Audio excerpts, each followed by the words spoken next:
Welcome to episode 21 of All About African Violets. All About African Violets is musically sponsored by Ted Yoder. You can hear and purchase his wonderful music on his website, tedyoder.com. Guys, he has a great Christmas album, and he's got a special going right now where you can get two and get free shipping on it. It's called Comfort and Joy. It's his Thanksgiving special, actually, and I think it runs until the 25th of November. So if you've been thinking about that, I will have some Christmas music for you in the next week or two at the end of the podcast so you can hear it. Boy, it's great. It's just great stuff. Well, welcome to my sunroom. You can see I've got a red star up there, and later you'll catch a little glimpse of my little Christmas tree this year. I'm an early decorator. I love Christmas, and it's almost here. And I'm going to be traveling coming up for Thanksgiving, as many people will be, I'm sure. If you're not in the U.S., Thanksgiving is a major U.S. holiday where we give thanks for all the things that we have and all the blessings of our lives. So I just love Christmas, and usually I decorate like the day after Thanksgiving, but I decided that I'd go ahead and get a little early start. I'm not going whole hog this year, just a few little things, but it's really kind of nice just to have them up. And I confess I've been listening to Christmas music for weeks. I mean, I just love it. I listen to it in July sometimes, just, to have a little Christmas in July. Well, I'm really happy that quite a few of you have enjoyed last week's podcast about Planning by the Phases of the Moon. I think it helps. I mean, it's one thing to hear about it and read about it. It's another thing to see my actual experiment so that you can see what I saw when I actually did. I mean, I felt like that things were growing better when I would plant on fruitful days. But when I really documented it, and that was documented over almost a year's period of time, I could really see that I felt that I had much more success with the plants that I had worked with on fruitful days. But as I mentioned last week, and sometimes we just don't have, we get a window of time to do what we need to do, and it's not a fruitful day. It doesn't mean that things are going to die. It just means it's not a fruitful day. But we go ahead and plant and do the best we can and keep moving forward.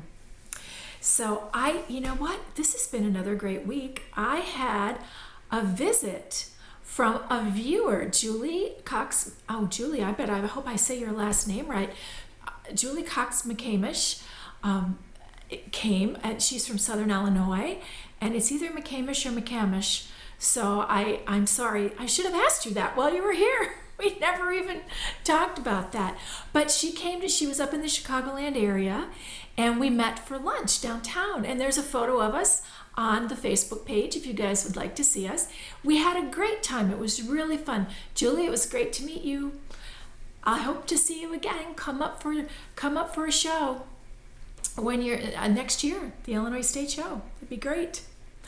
Well, I'm going to move right into tips and treasures because I did get treasure in the mail. The latest issue of African Violet magazine just came in the mail. And I marked a couple of things that I wanted to share with you. First of all, isn't that a gorgeous photo on the front cover? I mean, wow. That plant is Heinz's Stargazer. It's hybridized by Heinz Doornbusch. It's a standard. It was exhibited by Debbie McInnes, and of course the photo credit is Winston Gretzky. You guys, I got an interview with Winston when I was in Missouri Valley, and I'm going to be sharing it with you in the next few weeks. It's so interesting to hear about how he's the photographer and he does all this great stuff. On page 5 of the magazine, they publish this annually, and I want to get it up there where you really can see it. It's called Judging the Show Plant, and it's a drawing that is compiled and put together by Bill Foster and Marianne Corrigan.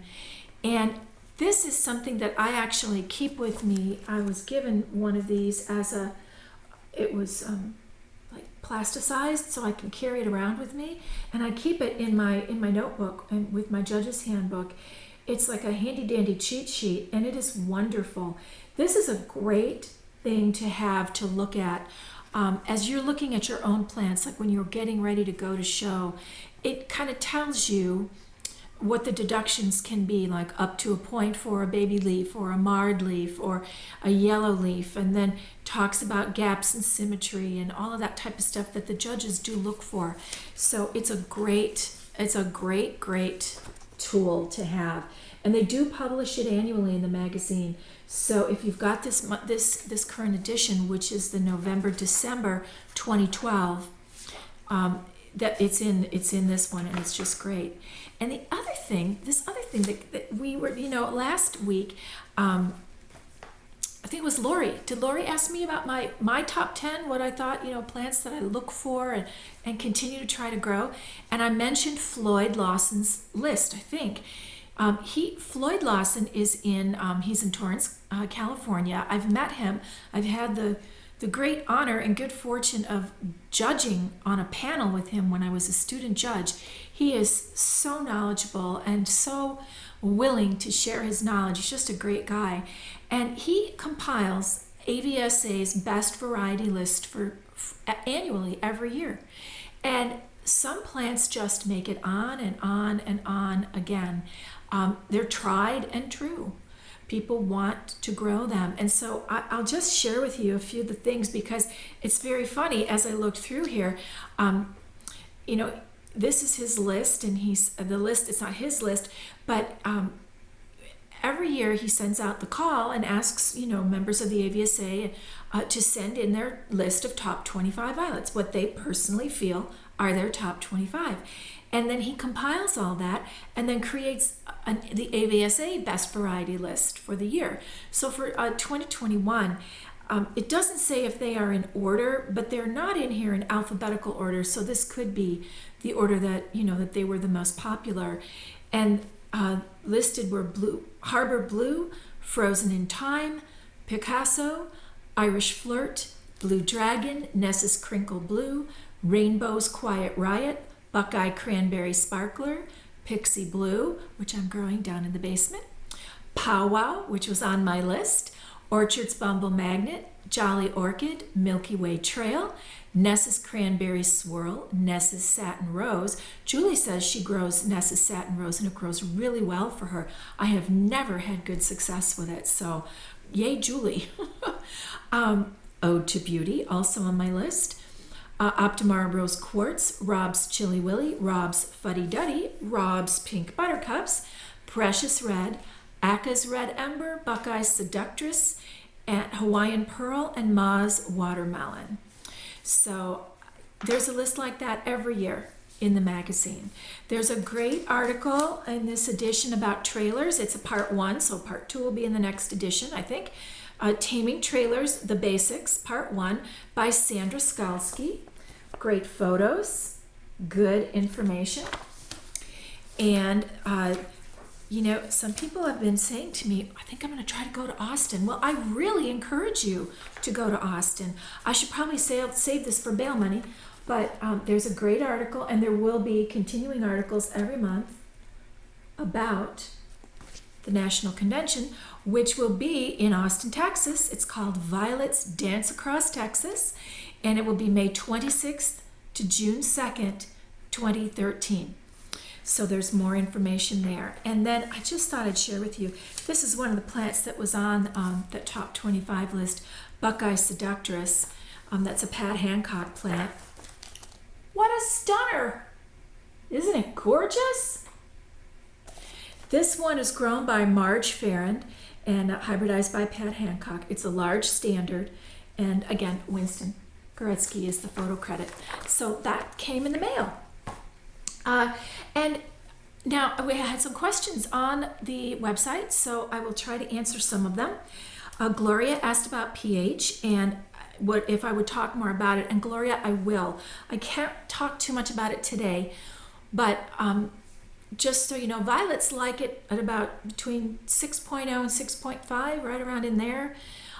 They're happiest at that point. The water that comes out of the tap at my house, even after it goes through the Brita pitcher and then has fertilizer added to it, it usually is still a pretty high pH. I use pH Down, which is an aquarium product, and I use, however many drops I need, and I will continually test the pH, particularly if I've just changed the filter in the Brita. And that's kind of a, little chemistry experiment ongoing, and it's different for everyone. But I will devote a podcast to pH in the future, and I hope that this little interim info helps you in the meantime. Gabrielle Kim left a message, and she said, I'm currently having problems with soil mealybugs. I'm sorry about that. She says, I'm not really entirely sure if that's what they are, but I do see white fuzzy spots on my African violet leaves. Okay, if you're seeing white fuzzy spots on the leaves, they may be foliar mealybugs. And the books that we spoke about last week and the week before, the pest book from you can get from African Violets, the Judge's Handbook has info on things like mealybug. All of that stuff you can find, and I will link to those books again in the show notes, and hopefully that could help you maybe identify the problem a little more. And then she says, I also have problems with some leaves that I put down turning brown and melting. And that to me sounds, when you say melting, I'm assuming they just kind of collapse. They kind of get brownish and glassy looking and then just kind of get gloppy and disintegrate. That's usually, it's rotted away. My guess, it's hard to know, without seeing it, seeing your condition, understanding your mix and everything that goes in to your area. But my guess is that it's likely that your potting mix might be a little too heavy. You may want to add a little more perlite, and you may also want to be sure that you are making a sharp cut on the leaf before you put it down. You cannot use scissors, you cannot use a kitchen knife. You must use something very, very sharp, like an X-Acto knife or a single-edged razor blade, to make that sharp 45-degree angle cut. If that's not sharp and you put the leaf into the dirt, it will just go pear-shaped, and that'll be it. It'll just die. So hopefully one of those may be the solution to that problem for you. And then she says, also, when repotting, is putting the repotted plant under a dome a mandatory thing in order for the plant to adjust? Okay, that's a really good question, Gabrielle Kim.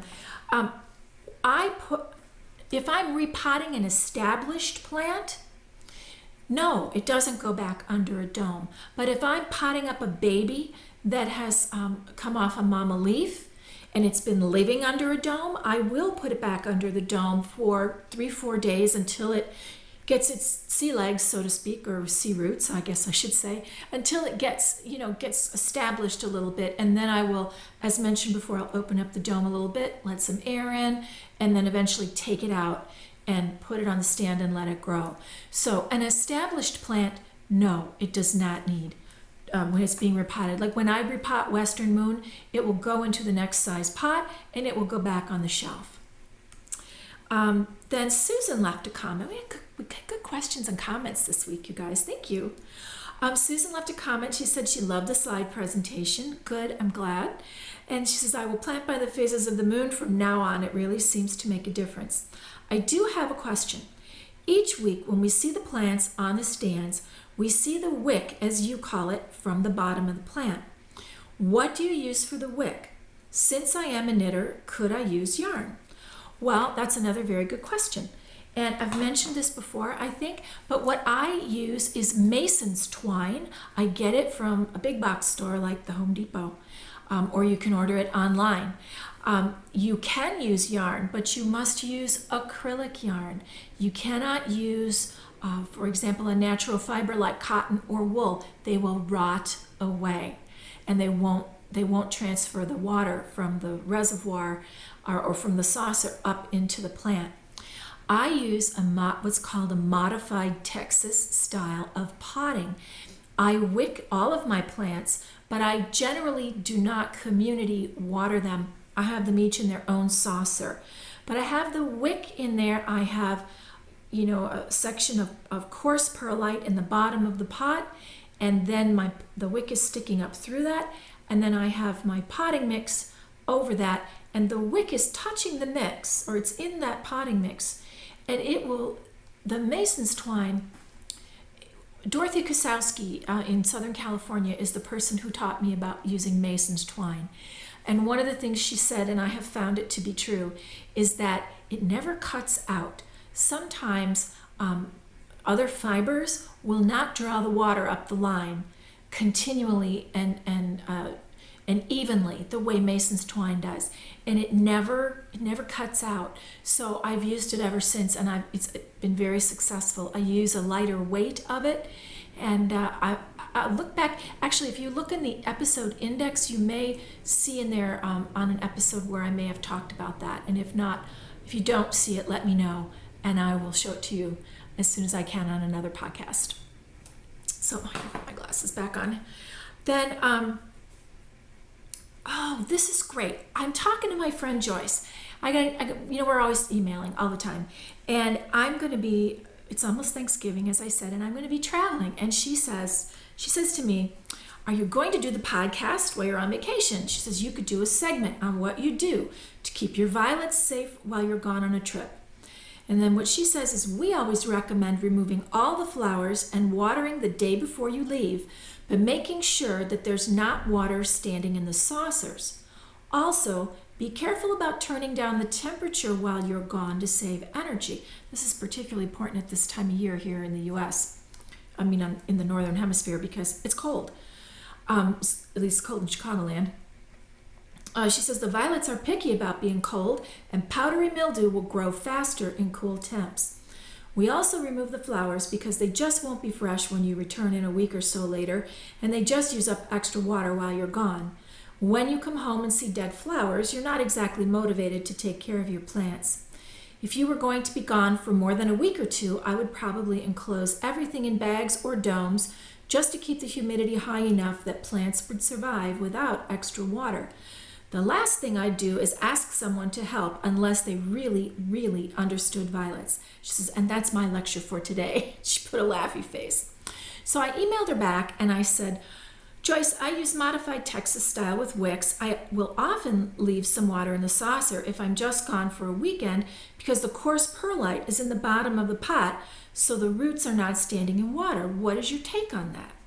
And she wrote back and she said, with Texas style, I think the water in the saucer is fine, especially with the extreme coarseness of your perlite. And yes, I had told her also that I got my cousin Mary Ellen really well trained to come over when I'm really traveling for a long period of time. She's really good at filling up the reservoirs. She's just awesome. And she says, and yes, you are very lucky indeed to have someone trained and to have reservoirs. People who have a neighbor or relative come in to water violets by filling the saucers and letting them soak have horror stories to tell. The guest waterer doesn't want to stay long, so they just water heavily and leave, or they forget for a few extra days and things get too dry and then the plants get drowned to compensate. These people mean well, but the plants really suffer. It's much safer to do a few things ahead of time. If the violets get a little too dry before you get home, just water lightly the first day back and then the second day a little heavier, and normally they bounce right back. And that is very, very true. I am very lucky to have reservoirs, and I do use them when I travel. I've made some out of, I have some white round ones that you guys have seen before, but I also have some that I made out of old takeout containers from Chinese food. And I burned holes in them with my solder gun that I used to put the holes in the bottom of the solo cups, and multiple holes. That's about the only time that I will community water a bunch of plants is when I am gone away on vacation and they need to get maybe some continual water. So, and a great point about, particularly at this time of year, often if you travel, you'll want to, you'll put your thermostat down. Now, I keep my thermostat pretty low in the house most of the winter anyway, which is, I have a fleecy vest on, as you can tell. But my house never gets, the main part of my house never goes below 62. And the main part of the house, it keeps it a little bit warmer where the violets are, closer to internal walls in the house. In the sunroom, I keep it at about 65. but it still feels a little less than that, again, because there are so many windows in here and a lot of open space. Now, the basement is usually cooler, you know, in the summer and warmer in the winter. The air circulation in the basement is not ideal, and I haven't got it quite figured out yet. So I did notice, and you'll see this very shortly when we go take a look at what's on the stands. I did notice that I'm having had a little bit of powdery mildew down there. So that's generally, you know, temperature affects that and air circulation. So here in the sunroom, you can't see it, but above me I have a ceiling fan going on low 24/7. Same in my guest room. Same in my bedroom. I mean, I have ceiling fans all over my home. So I'm thinking of getting a small, low profile one for the basement and putting that in and getting that air moving down there a little bit better to see about avoiding that. So I think that does it for tips and treasures today. I don't have any film to share with you today, and we haven't had an episode where I just really kind of talked to you guys for a while. This is kind of a change. It's always good to change things up, as you know. So no, that was it. It's time to take a look at what's on the stands. So I'll see you on the other side.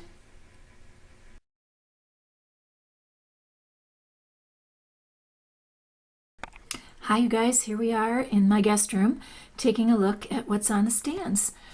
This winter moon actually it's trying to bloom, and I'm not going to let it do that.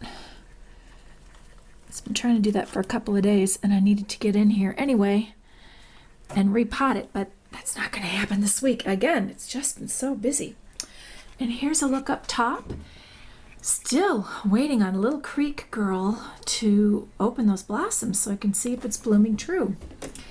And here's a quick look in the box of joy. You can see Fisherman's Paradise there up front, really looking good, really about ready to be out of this dome. As soon as I get back from vacation, I am going to be doing some work on these plants. Let's go take a look downstairs. Here are the smithianthus. Can you see those things we thought were blossoms? I guess they are. They've grown a lot this week. They haven't opened yet, but it looks pretty good. And over here is my little Apicia pink acajou. I put it in this dome. Still needs to be repotted into my own mix, but I decided to get it into the dome and bring it down here where it will be a little bit warmer than it would be upstairs. Quick look at the trailers. I'm still not convinced that this is Cherokee Trail. It really does not look like it to me. Just waiting for this blossom to open up to be sure. You guys, look how much they've grown. These are the plantlets that I separated and potted up a while ago. When did I do these? On the 30th of September. So things are looking good here. Ready to have some leaves taken off, like this one. In fact, if I could hold this, I'll do this really quickly. So take a good look at it and see what it looks like now, and see how it looks like now that I've taken all the extraneous leaves off of it. You can definitely see the triangular shape that violets often grow in. They grow in rosettes of 3. And those gaps will be filled in as the plant matures. Now, I don't know if you can see this. I did take one leaf, and I'm gonna... Can you see? Yeah, maybe you can. Do you see there at the top of that leaf that it looks lighter, like it's got baby powder on it? That's powdery mildew. That happens often at this time of year when the temperature changes are quite dramatic. It also happens when there's not great air circulation, and I have to confess that in my basement the air circulation could be better. So I hope you can see that and it's not too out of focus. Guys, I just love how this looks. It's like summer in the winter. Look at everything, looks so fab. Really beautiful. I say this regularly, don't I? I've got my work cut out for me. hopefully I'll be able to get to some of these in the next week or two. Let's go upstairs, take a look upstairs. Here's a look up on the top shelf. I am letting Sultan bloom because it is pretty, but again, it's not blooming true, so it's not gonna make it, I'm afraid. Here's the shelf, mainly other gesneriads. Everybody looking good, growing, looking all happy. You can see my little Christmas tree over there. Yes, I'm an early decorator. Let's go take a look at the big box violet. Guys, I hope you can see it pretty well. It's kind of grainy looking to me because it's dark out now, and I probably should have shot this earlier in the day. But it still has two beautiful big bloom stalks. It still looks great. I just gave it a drink a day or so ago, added water to the reservoir. This bloom stalk is about ready to go. I think I'll have to take it off very soon. But I mean, I just put my hand here. You can see how big this plant is. I mean, it is a really good sized plant. Okay, I'll be right back.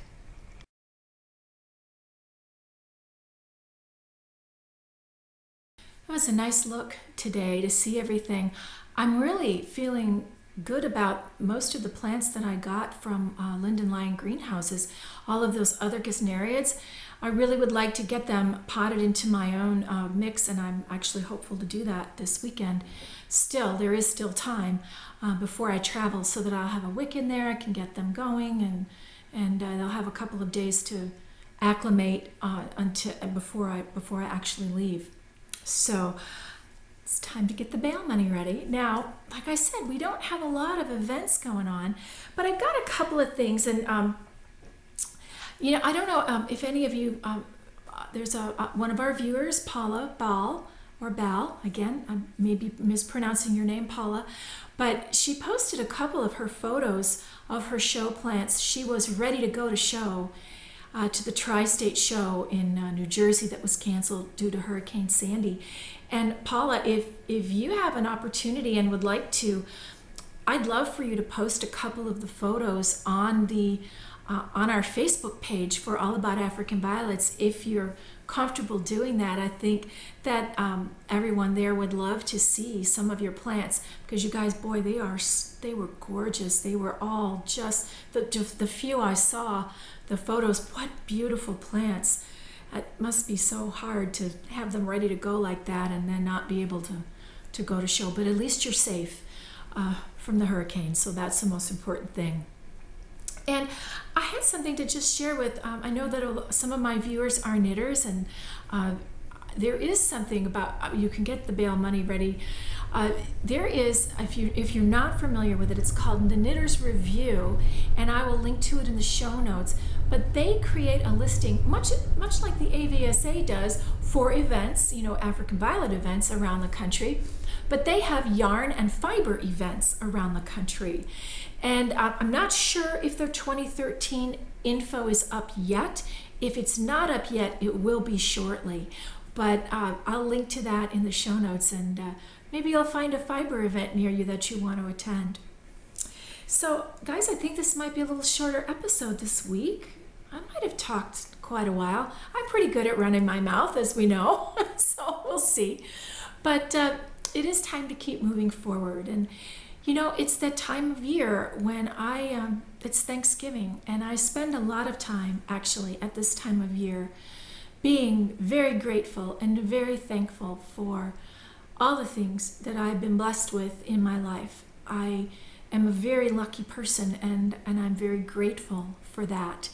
And this week I did a couple of things. I seem to have a lot of stuff in my house, and I often will donate things to a place called the Second Chance Shop here near where I live, and everything that is donated there, the sales from that shop go to benefit a local animal shelter.